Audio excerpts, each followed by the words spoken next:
అందరికీ నమస్కారం. వెంకటేశ్వర స్వామి 7 శనివారాల వ్రతాన్ని 7 వారాలు చేయడం కుదరని వారు ఒక్క శనివారం అయినా సరే ఇక్కడ చూపిస్తున్న విధంగా కనుక మీరు పూజ చేసినట్టయితే 7 శనివారాలు పూజ చేసినంతటి ప్రతిఫలాన్ని మీరు పొందవచ్చును.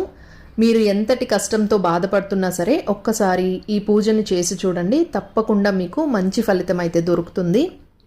వెంకటేశ్వర స్వామికి చలిమిడి దీపాలంటే చాలా ఇష్టం అండి. 7 దీపాలను తయారు చేసుకొని స్వామివారికి పానకం, వడపప్పు, బెల్లం అలాగే ఏదైనా నైవేద్యాన్ని తయారు చేసి అరటిపళ్ళు, కొబ్బరికాయ తప్పనిసరిగా నివేదించాలి. ఒక్క శనివారం అయినా సరే ఇలాగ మీరు పూజ చేసుకున్నట్టయితే మీ సమస్య నుంచి మీరు బయటపడతారు. ఈ పూజ పూర్తి విధానం ఎలా చేయాలి, నియమాలేంటి అనేది నేను ఒక వీడియో రూపంలో పెట్టానండి. ఆ లింక్ని నేను కమెంట్ బాక్స్లో ఇస్తాను. ఒకసారి ఆ వీడియో చూసి మీరు పూజని ప్రారంభించండి. ఓం నమో వెంకటేశాయ.